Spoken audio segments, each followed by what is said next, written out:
হিসাব মিলাইন বাড়ির যায়া। আল্লাহ বলতেছেন নবী আপনি জানাই দেন, বান্দা যখন চাওয়ার মতো চায়, সে তার ক্ষমা চায়, কিন্তু আল্লাহ তাকে 3টা বকশিশ দান করেন। 1 নম্বরে রব্বুল আলামিন তার কঠিন বিপদ থেকে উদ্ধার করে দেন। 2 নম্বর তার দুশ্চিন্তা দূর করে দেন। 3 নম্বর বান্দার রিজিকের টানাটানি দূর করে দেন। বান্দা আল্লাহর কাছে ক্ষমা চায়, আর আল্লাহ বান্দার পেরেশানি, রিজিকের টেনশন আর দুশ্চিন্তাকে বোনাস হিসাবে আল্লাহ মাফ করে দেয়। সুবহানাল্লাহ। 3 নম্বরে বান্দা যদি আল্লাহর কাছে ক্ষমা পেতে চায়, তাহলে ওই বান্দাকে তওবা করা লাগবে। কি করা লাগবে? গুলাই ফেলছি আমরা, হুজুর ইস্তেগফার তো করলাম, এবার তওবা কি জিনিস ভালো করে মিলায় নেন। তওবা আর ইস্তেগফারের মধ্যে যোজন পার্থক্য আছে। তওবা মানে কি? আল্লাহ বলতেছেন ওয়া হুয়াল্লাযী ইয়াকবালুত তাওবাতা আন ইবাদিহি। আল্লাহ তার বান্দার তওবা কবুল করেন বান্দার পক্ষ থেকে। আল্লাহ নিজেই ব্যাখ্যা করেছেন তওবা মানে কি জানো নাকি? তুবু ইলাল্লাহি তাওবাতান নাসুহা। তুমি তওবা করো, নাসুহা তওবা। নাসুহা মানে কি? যারা আরবি ব্যাকরণবিদ তারা বলছেন নাসুহা শব্দটা 2টা মাত্রা থেকে বের হয়ে আসছে। একটা হচ্ছে নাসাহাতুন আর একটা হচ্ছে নাসহাতুন। নাসাহাতুন থেকে যদি আসে তুবু ইলাল্লাহি তাওবাতান নাসাহা আই নাসুহা, ওই নাসাহা মানে বান্দা যেন আল্লাহর কাছে ফেরত আসে, যে জায়গায় ছিল না ওই জায়গাতে যেন আবার ফেরত চলে আসে। আল্লাহ বলছেন ফেরত আসা মানে কি? আগে ভুল করছি, ভবিষ্যতে করব না, এখন জায়গা মতো আসলাম আল্লাহ, এরকম ধানাই বানাই নয়, এইবারের মতো মাপ চাই নিলাম, সুযোগ পেলে আবার 2 নম্বর করব। আল্লাহ বলছেন এইটা তওবা নয়, তওবা হচ্ছে ফেরত আসা। আর নাসহাতুন থেকে যদি আসে তার মানে হচ্ছে আপনার কোন একটা বাচ্চা হবে, আপনার কোন একটা নাতিপুতি হবে, দেখবেন নানিরা দাদিরা সাথে সাথে কাঁথা সেলাই করে। আপনার পুরাতন লুঙ্গি, বাড়ির পুরাতন চাদর, মহিলার পুরাতন শাড়ি, 3টাকে এক করে এরপরে কাঁথা সেলাই করে। ওই 3টা যদি আলাদা আলাদা করে টানতেন ছিঁড়ে যেত পুরাতন, কিন্তু ওই বাড়ির পুরাতন লুঙ্গি, পুরাতন চাদর আর আপনার পুরাতন শাড়ি 3টা মিলাই যখন জোড়া দিয়ে কাঁথা বানাইছেন, ওই বাচ্চা 6 মাস পেশাব পায়খানা করে তারপরেও কাঁথা ছিঁড়ে না। আল্লাহ বলছেন নাসহাতুন মানে হচ্ছে তোমার ভাঙা সম্পর্ক জোড়া লাগানো। আল্লাহ বলছেন তুবু ইলাল্লাহি তাওবাতান নাসুহা। আল্লাহর সাথে তোর সম্পর্ক দূর হয়ে গিয়েছিল, এখন সম্পর্কটা আবার জোড়া লাগায় দে। আল্লাহ এই জন্য বলছেন ওয়া হুয়াল্লাযী ইয়াকবালুত তাওবাতা আন ইবাদিহি ওয়া ইয়াফু আনিস সাইয়্যাত ওয়া ইয়ালামু মা তাফআলুন। একবার যদি বান্দা তওবা করে ফেরত আসে, আল্লাহ বান্দার সব জানা গুনাহ মাফ করে দেন। সুবহানাল্লাহ। ধানাই বানাই না, ভক্তর চক্কর না যে এখন বেকায়দায় পড়ছি আমাকে মাফ করে দেন, আর একবার সুযোগ দেন পূর্বের ভুলগুলা শুধরায় নিব, মানে যে কয়টা হুজুর মারা বাদ আছে ওইগুলাকেও সাইজ করব, তাই না ভাই? এই তওবা না, তওবা মানে জায়গা মতো ফেরত আসা।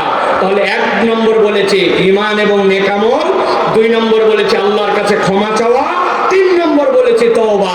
বাকি আছে কয়টা? 2টা। ভালো করে খেয়াল করেন। 4 নম্বরে তাকওয়া অর্জন করা। কি করা? আল্লাহ রাব্বুল আলামিন বলছেন ইন্নাল্লাযীনা ইয়াখশাউনা রাব্বাহুম বিল গায়ব।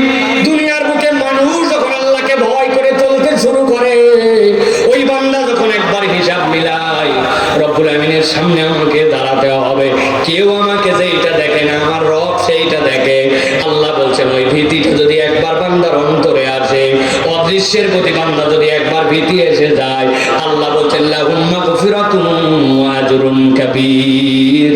আমি রব্বুল আলামিন আমার বান্দার ওই ভীতি আসার কারণে, ওই ভয় করার কারণে আমার বান্দাকে মাফ করে দে।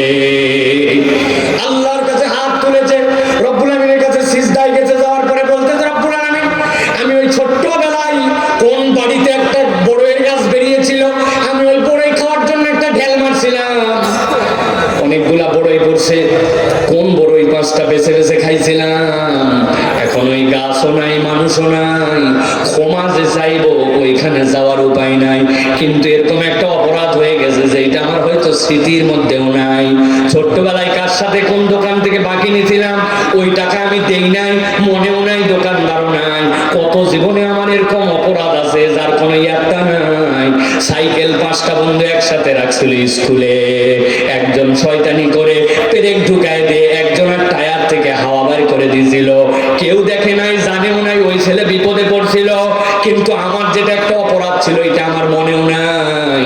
আল্লাহ বলতেছেন বান্দা এইগুলা কথা মনে করে করে যখন বলে ওয়া ইন্না সিনা ওয়া আখতানা রব্বানা ওয়ালা তাহমিল আলাইনা ইসরান কামা হামালতাহু আলাল্লাযিনা মিন ক্বাবলিনা, আল্লাহ তুমি আমার প্রতি এমন বোঝা চাপায় না, আমার জানা গুনাহগুলা তুমি ধরো না, আমার অজানা গুনার জন্য ধরো না।